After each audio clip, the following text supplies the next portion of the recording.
Problem problem ये है कि वो लड़की है। और क्या प्रॉब्लम है? प्रॉब्लम ये है कि हम चाहते हैं हमारी लाइफ में कोई प्रॉब्लम ही ना हो, लेकिन अगर हमारी लाइफ में कोई प्रॉब्लम ना हो तो ये उनकी लाइफ की सबसे बड़ी प्रॉब्लम है। बेसिकली हर लड़की की लाइफ में एक उम्र आती है जब उसे रियलाइज होता है कि अब उसकी लाइफ एक ड्राइवर, एक बॉडीगार्ड, एक नौकर और एक एटीएम के बिना नहीं चल सकती। और अब हर लड़की इतना सब कुछ तो अफोर्ड कर सकती नहीं ना, तो लड़कियां ढूंढती है बॉयफ्रेंड, ट्रायल पे रखती, काम पर रखती है, काम अच्छा लगे तो नौकरी, परमानेंट, शादी। शादी में सबसे इंपॉर्टेंट चीज क्या होती है? मांग भरना। और आदमी को तो काम है औरत की हर मांग भरना।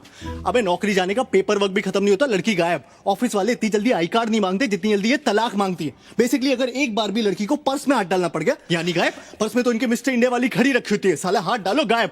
अगर सच में बिल भरना है ना तो बिल भरो। बिल भरना चाहने का नाटक मत करो, बिल के अमाउंट के हिसाब से बिल मत भरो, हर बार बिल भरो। और सुन, लड़कियां ना माँ बाप के सामने गिव अप मारने का सिर्फ नाटक करती हैं। ऐसा कभी नहीं होगा कि तुम 2 लाख कमा रहे हो और वो माँ बाप के प्रेशर में 50,000 वाले से शादी कर ले। वो माँ बाप से तब तक फाइट करती है जब तक वो एटलीस्ट तुम्हारे कंपैरिजन का कोई लड़का नहीं ढूंढ लाते। फिर साला जब ब्रेकअप करेंगी तो ये नहीं कि बस चली जाए लाइफ से, साला 10 दिन तक ये डिस्कशन करेंगे कि क्यों कर रही है। अचानक से उन्हें इस बात की टेंशन हो जाएगी कि तुमने खाना खाया कि नहीं। अबे इतनी कंसर्न है तो छोड़ी क्यों रही हो? बेसिकली उन्हें चाहिए कि तुम उनसे पूछो तुमने खाना खाया, फिर वो कहे नहीं, फिर तुम कहो प्लीज खा लो, फिर वो रोए और ये बात स्टैब्लिश हो जाए कि ब्रेकअप जो उनके सियापे की वजह से हो रहा है उसमें सबसे बड़ी विक्टिम भी वही है। सरी सेल्फिश कहीं की। अबे तू टाइटैनिक वाली को देख ले।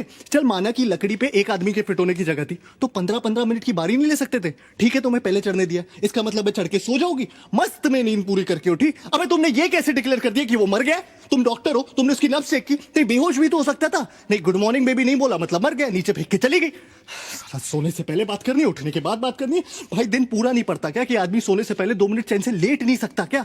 और क्या है ये टॉक मी टू स्लीप? और चलो इन्हें सुलाने के लिए मैं वो भी करने को राजी हो जाऊं, लेकिन सोते सोते रात रात में ऐसी कौन सी भयानक घटना घट जाती है कि उठने के साथ इन्हें फिर से बात करनी है। बेबी 1 घंटा हो गया तुम्हारा फोन नहीं आया। अबे आधा घंटा तो मुझे खुद को जगाने में लग जाता है। फिर आदमी हगता है, ब्रश करता है, नहाता है, शुरू हुए दिन के बारे में सोचता है। हर आदमी का फंडामेंटल राइट है हगते हुए सोचना, लेकिन ना इन्हें तुमसे तब भी बात करनी है। भाई शादीशुदा आदमी हमेशा ऑफिस के लिए लेट क्यों हो रहे होते हैं? क्योंकि जो टाइम पे उठते हैं वो बात करने में लेट हो जाते हैं, और जो समझदार है वो उठते ही लेट है कि साला उठो, तैयार हो और भागो, बस बात ना करनी पड़े। और ये सब बर्दाश्त करने के बाद, और इनका सबसे बड़ा सियापा ये है कि इन्हें सेक्स के बाद भी बात करनी है। अबे पागल हो क्या? सेक्स सेक्स इसलिए क्योंकि इट्स अल्टीमेट। क्लाइमैक्स को क्लाइमैक्स क्यों बोलते हैं? क्योंकि उसके बाद पिक्चर खत्म। मीठा खाने के बाद कोई सूप पीता है क्या? कभी कभी तो मुझे लगता है they want you to talk them to orgasm. लड़कियों की ना आदमियों से सिर्फ 2 नीड्स होती है, आई लव यू और सॉरी। साला आई लव यू बोलो तो बोलेंगी why do you love me. इन्हें हर 2 महीने में जानना है why do you love me, या I love you but give me 5 reasons why you love me. अरे पागल हो क्या यार, इतना कौन सोचता है बे? सुना नहीं तुमने कभी प्यार एक एहसास है? और उससे भी बड़ा सियापा है सॉरी, क्योंकि इवेंचुअली हर आदमी थक हार के सॉरी बोल ही देता है, लेकिन सॉरी बोलने के बाद मामला खत्म नहीं होता। सॉरी बोलने के बाद असल मामला शुरू होता है कि तुम्हें पता भी तुमने सॉरी क्यों बोला। अरे तुम्हें यह भी नहीं पता तुमने सॉरी क्यों बोला? अरे जिस बारे में लड़ाई हो रही है उसी बारे में सॉरी बोल रहा हूं ना। अबे कोई भी बात तुम इन्हें समझाओ, मजाल है जो समझ आ जाए। वही बात इनका एक बेस्ट फ्रेंड समझा दे तो 1 मिनट में समझ आ जाती है। ये सारा बेस्ट फ्रेंड का सियापा है। सूरज बरजातिया जी ने शुरू किया। बेस्ट फ्रेंड की टोपी पिना पिना के दोस्ती में no sorry no thank you. Sir दोस्ती में प्लीज भी नहीं रहा, दोस्ती में अब पूछना भी नहीं रहा, दोस्ती में अब लिमिट ही नहीं रही। दोस्ती में लड़का लड़की के घर आके चाहे जितने भी दिन रहना चाहता है रह सकता है। दोस्ती में लड़की लड़के की गोद में बैठ जाए, प्लेटोनिक है। दोस्ती में लड़की दारू पी के लड़के की पप्पी ले ले, प्लेटोनिक है। दोस्ती में लड़की लड़के के सामने कपड़े बदल ले, वो भी है। दोस्ती में तो शायद सेक्स भी प्लेटोनिक ही होता होगा। इनके कपड़ों के बारे में जरा सा कुछ बोल दो, अचानक से फेमिनिस्ट टाइप हो जाएंगी। You can tell me what to wear. अरे जब तुम मुझे बता सकती हो कि मैं क्या पहनूं तो मेरा बताना अचानक से equality, liberty, individuality, freedom, sovereignty का इशू कैसे बन जाता है? और इस साला भैंस की आंख फोन तो सबसे बड़ा दुश्मन है आदमी का। क्या है ना, हर रिलेशनशिप में एक स्टेज आती है जब आपको फोन पे बात करते हुए पता होता है कि इस कॉन्वर्सेशन में एक पॉइंट के बाद लड़ाई होनी है, लेकिन आप फोन कट नहीं कर सकते क्योंकि लड़कियों के हिसाब से तो आपके फोन पे कट करने का बटन ही नहीं होना चाहिए। वो कट कर सकती है क्योंकि वो उनका हक है या उनको सिर्फ मास्टर शेफ देखना है, लेकिन आप नहीं, क्योंकि एयरटेल अब फोन ही नहीं टीवी पे भी आपकी मारने के लिए आ गया। मैच रिकॉर्ड करो बाद में देखो। अबे औरतें कन्विंस होगी कि मैच रिकॉर्ड करके बाद में देखना एक जेन्युइन प्रोपोजिशन है। अबे कौन सा सेल्फ रिस्पेक्टिंग मर्द मैच बाद में रिकॉर्ड करके देखता है बे? पहले साले ये सर्विस प्रोवाइडर्स हमारी मार रहे थे कॉल रेट्स कम करके, वो मार के उठे तो साले स्मार्टफोन्स वाले आ गए। अब बता ऐसी कौन सी जरूरत आ गई थी ऐसा ऐप बनाने की जिससे किसी को आपकी लोकेशन का पता चले? हाँ, सिगरेट खरीदने के लिए रास्ते में रुक गया तो तुरंत फोन आ जाएगा, बेबी यू आर फाइन ना? नहीं मैंने देखा तुम 3.5 मिनट से कहीं पर रुके थे तो मैंने सोचा फोन करके पूछ लूं। हाँ? अबे मेरी माँ गाड़ी चलाते वक्त इतनी बार फोन करोगी तो मैं से ही मर जाऊंगा।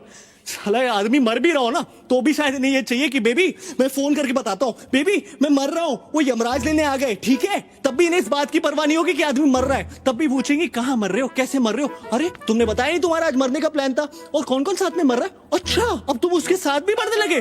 सती जी ऐसी थोड़ी छीन लाई थी अपने पति को यमराज से, उन्होंने ले नहीं कर दी होगी, कहा होगा ऐसे कैसे, कहा क्यों, यमराज बोला होगा सॉरी बहन जी गलती हो गई, आप ले जाओ वापस।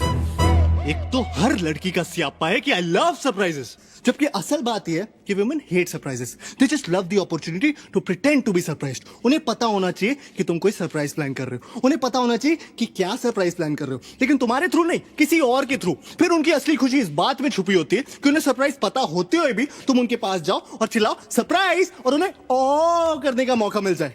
लड़कियों के हर सवाल पे एक दूसरा सवाल छुपा होता है, लेयर्स होते हैं। तुम्हें लग रहा होगा वो तुमसे पूछ रही छोले कैसे बने, अगर तुम्हें अच्छे लगे तो ठीक है, गलती से भी उस छोले में कुछ कमी निकाल लो तो वो रेसिपी उसकी माँ ने दी होगी, और अगर तुम्हें उसकी माँ की दी हुई रेसिपी की बने हुए छोले नहीं पसंद, मतलब तुम उसकी फैमिली को हेट करते हो। लड़कियों को ऐसा क्यों लगता है कि उनके माँ बाप भगवान का रूप है, अगर तुम लाइफ में कुछ भी सीख सकते हो तो वो उसके माँ बाप से ही सीख सकते हो, और हाँ वो तुम्हारे माँ बाप के बारे में कुछ भी बोल ले कोई टेंशन नहीं, तुम उनके माँ बाप के बारे में जरा सीख लाइन बोल दो तो थर्ड और फोर्थ वर्ल्ड वॉर दोनों एक साथ हो जाए। हाँ, तुम मेरी माँ को मैनिपुलेटिव बोलो कोई टेंशन नहीं, मैंने तुम्हारी माँ को जरा सा टच ही क्या बोल दिया, इतनी टच हो जाती है बाय गॉड कि हफ्तों तक टच करने को ना मिले। इस सब के बावजूद हम लड़कियों के साथ हैं, और जो नहीं है वो डेस्परेटली लड़कियां ढूंढ रहे हैं। क्यों क्यों क्यों? क्योंकि रिश्वत देती है वो।